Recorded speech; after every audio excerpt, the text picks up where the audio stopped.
Today's video is going to show footage of this painting of my son Parker, and we're going to go on a bit of an art rant. So come on, join the fun. Kitty, no, okay, let me just cover some. Hey everyone, welcome back to Rachel's studio, and I just wanted to tell you about a little triggering event that I had this week. I was watching this video of this portrait competition on YouTube this week, and this guy, I guess he's an art critic. He was walking around and looking at all the artists as they were working on their portraits, and he came to this lady and he started the conversation that I will play for you now. Kitty. Someone said you painted pets. Yeah, I started doing like pets. So less pets. He's telling her, don't paint so many pets. What does he have against painting pets? I found him really dismissive of pet portraits. So when this guy dismissed this artist for painting her pet portraits, it reminded me of when I was in high school and my math teacher dismissed my ability to do math. He basically told me that I wasn't able to progress to the next level in math, to a more advanced math class, and I knew that I could do it. I knew that I had just been lazy the whole year, but he didn't know that. He just didn't think I had the ability. So I wanted to prove to myself that I could do it. And similarly, I just wanted to prove to myself, nobody else, I wanted to prove to myself that I can paint a difficult portrait if I really try. So that's why I painted this picture of Parker. And I would have painted this eventually, but this was just a kick in the pants I need. So I guess thank you, dismissive art critic. You're purring. But hey, I'll join the ranks of all the dismissed artists through history. For example, Georgia O'Keeffe, in a way, was dismissed in that she was painting flowers for flowers' sake.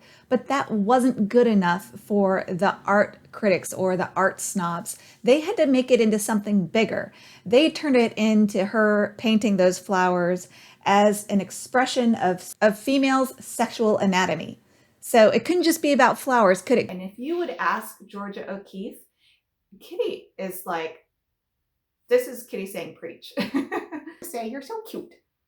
But if you would ask Georgia O'Keeffe, I've read a few books about her, the reason why she painted flowers was because she was celebrating flowers. She wanted to help people look more closely, slow down, and look at the intricate beauty of a flower up close. She was basically putting a flower in your face and say, look at this, how can you not see this?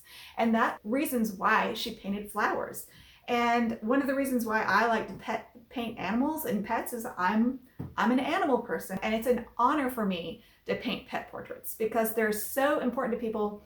And especially in these difficult times, people need to be comforted. They need to have reminders of what is really important to them and what they feel connected to. And so many people feel their main connection in life is to their pet. What's wrong with that? I just find it so annoying. So I think a lot of times the art snobs feel like art has to be more than what the artist intended it to be taken seriously. But I can assure you that so many artists painted for the sake of the joy of painting.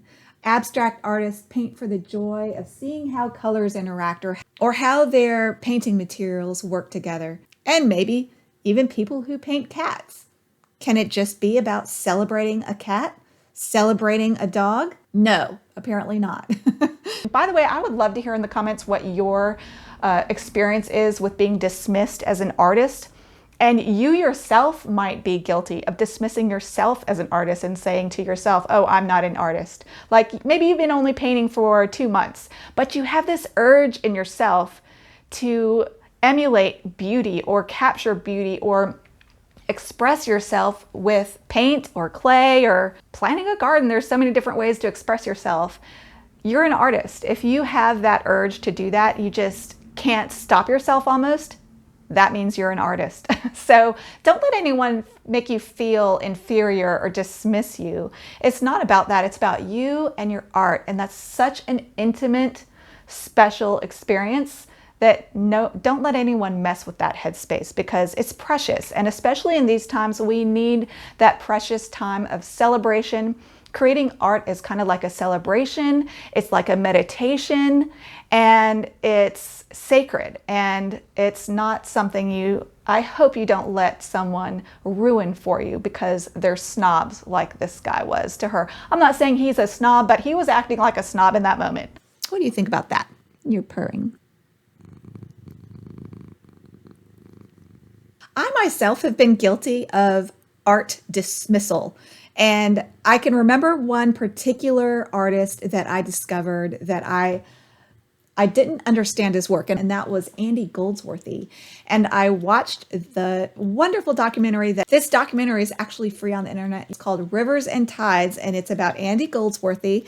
And he does this beautiful, like, I don't know what he calls it, environmental art. The first time that I was introduced to him, it was of his piece of these stone fences that go across, I think it's Ireland, put wool along the top of this stone fence for a really far distance. And I just looked at that. I was like, whatever. And then I watched his Rivers and Tides documentary, and I saw how profound this man is and what a treasure he is. So let's take a look at what he says about this work.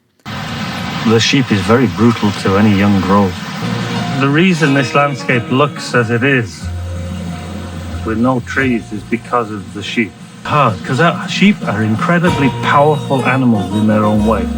So just suffice it to say that it's easy for us humans to dismiss things we don't understand, but I do encourage you not to do that. Don't dismiss your own art. Don't dismiss others' art. Thank you so much for watching this video. If you enjoyed my content, I encourage you to check out the rest of my channel. Like this video, it really helps me with the algorithm, get my videos in front of more people so that I can grow this channel and keep bringing you more and more content similar to this.